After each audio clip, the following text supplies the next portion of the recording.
Locals knew. They always knew. The whispers started as soon as the sun dipped below the horizon, casting long, eerie shadows over the town. Stay away from the house on Harbinger Lane, especially after dark. The warnings were passed down through generations, a chilling reminder of the unknown terrors that lurked within. It stood alone, shrouded in shadow, even on the sunniest days.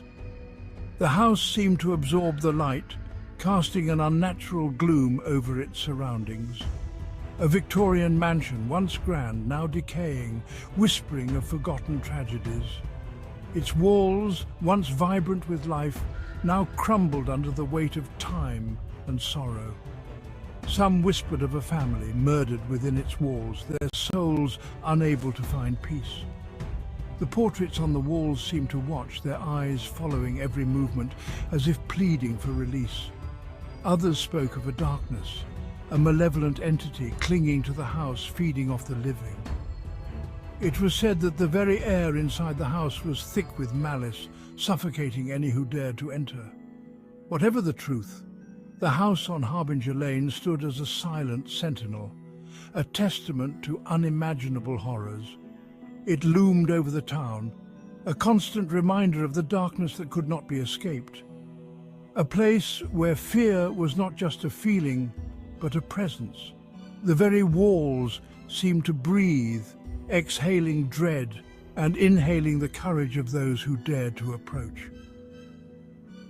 The house on Harbinger Lane was more than just a building. It was a living, breathing entity, feeding on the fear it inspired. The young couple, unaware of the whispers, saw only potential, a chance to build a life together. They were drawn to the house's faded elegance, its promise of a bygone era. The realtor, eager to make the sale, downplayed the rumors.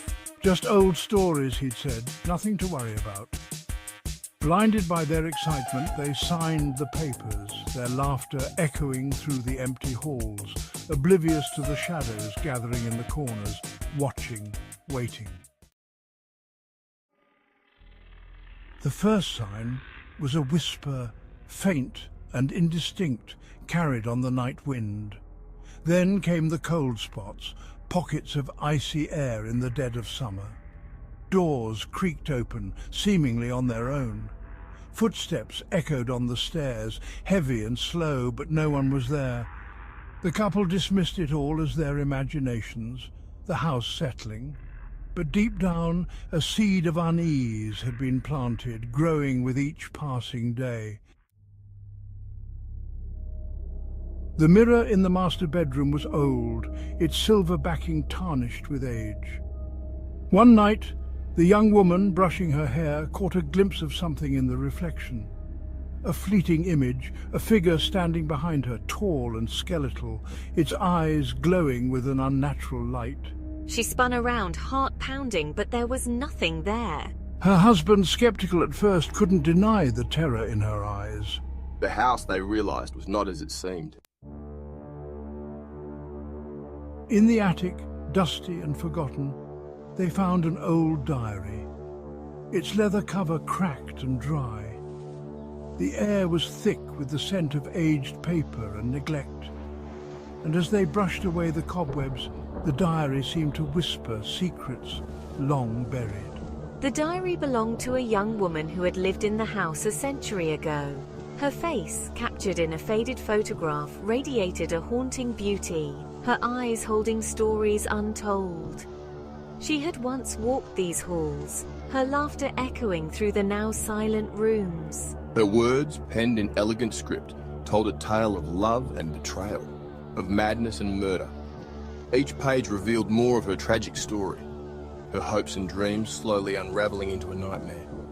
The ink, though faded, still carried the weight of her emotions, her despair palpable with every stroke. Her husband, driven by jealousy, had taken her life within those very walls, entombing her body within the house. The rooms that once witnessed their love now held the echoes of her screams, the walls absorbing the horror of that fateful night. Shadows seemed to dance in the corners, as if her spirit still lingered, trapped in an eternal torment. The final entry sent chills down their spines. It was as if her voice reached out from the past, her fear and desperation seeping through the pages. They could almost hear her whisper, feel her presence, as they read her last haunting words. "He will never let me leave," she had written, "not even in death." The words were a chilling reminder of her fate, a testament to the darkness that had consumed her life. The diary, now a relic of sorrow, held the key to her tragic end, a story that would haunt them forever. As they delved deeper into the diary, the paranormal activity intensified. Objects, they're moving on their own. Jason, did you see that? Yes, Sarah, I did. It's like they're being thrown by unseen hands. The whispers grew louder, morphing into screams of anguish and despair. Leave, now, or suffer. Sarah, look. The ghostly figure from the mirror, his eyes, they're burning with rage and possessiveness. He was trapped, bound to the house by his crimes, and he resented their presence. Panic set in. Jason, we need to leave now, before the house consumes us too. I know, but the doors, they're slamming shut, locking us inside. Windows refused to budge, their frames seemingly bolted shut from the outside. The phone lines, they're dead. Our pleas for help, there's only silence. The house was closing in, its malevolent presence growing stronger with each passing moment. They found themselves drawn back to the attic, to the diary that had revealed the house's dark history. Look, Sarah, the ghostly figure, he's standing before us. His rage, it's palpable. Please, listen to me. We can help you find peace, forgiveness, releasing the past. For a moment the figure wavered, a flicker of something akin to sadness in his eyes. Too late. The darkness. It has consumed me. The darkness had twisted his sorrow into an insatiable hunger. With a gut-wrenching scream, he lunged forward, his heart pounding in his chest. The air was thick with an unearthly chill, and the shadows seemed to close in around him. Every instinct screamed at him to run, but he couldn't leave her behind. Sarah, get back, he shouted, his voice cracking with desperation. The fear in his eyes was palpable, a reflection of the terror that gripped his soul. The young man pushed his wife aside, taking the brunt of the ghostly attack. The force hit him like a tidal wave, cold and relentless, as if the very essence of death had wrapped itself around him. He could feel the life being drained from his body, but he held on, determined to protect her at all costs. Jason, no. Sarah's voice was a mix of anguish and disbelief. She reached out, her fingers grasping at the empty air where her husband had stood just moments before. The darkness seemed to swallow him whole, leaving her alone and terrified. She watched in horror as her husband, his eyes filled with terror, vanished into the spectral form. It was as if the very fabric of reality had been torn apart, leaving nothing but a void where he had been. The ghostly figure seemed to mock her, its eyes glowing with a malevolent light. No. Please, no. Sarah's voice was barely a whisper, a plea lost in the oppressive silence of the house.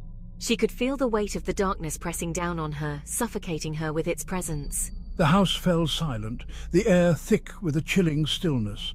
It was as if the very walls were holding their breath, waiting for the next moment of terror to unfold. The shadows seemed to dance in the corners of her vision, taunting her with their presence. She was alone, trapped in the house on Harbinger Lane, with the vengeful spirit of a murderer and the soul of her beloved. The house had a life of its own, a malevolent force that fed on fear and despair. Every creak of the floorboards, every whisper of the wind seemed to carry a sinister message. The house had claimed another victim, its hunger never to be satiated. It was a place where the past and present collided, where the living and the dead were forever bound. The walls were steeped in sorrow, the very air thick with the weight of countless tragedies.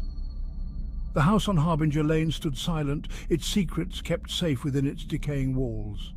It was a monument to the darkness that lurked within the human soul, a place where nightmares came to life. The windows, boarded up and broken, seemed to watch her with a malevolent gaze. It was a place of sorrow, of anger, of a love twisted into something monstrous. The very essence of the house seemed to pulse with a dark energy, a reminder of the horrors that had taken place within its walls. It was a place where hope went to die, where the light of the human spirit was snuffed out. And it would remain so, a beacon of darkness, waiting for the next unsuspecting soul to cross its threshold and become another part of its horrifying legacy. The house on Harbinger Lane was more than just a building. It was a living, breathing entity, a predator lying in wait. And as long as it stood, it would continue to feed on the fear and despair of those who dared to enter its domain.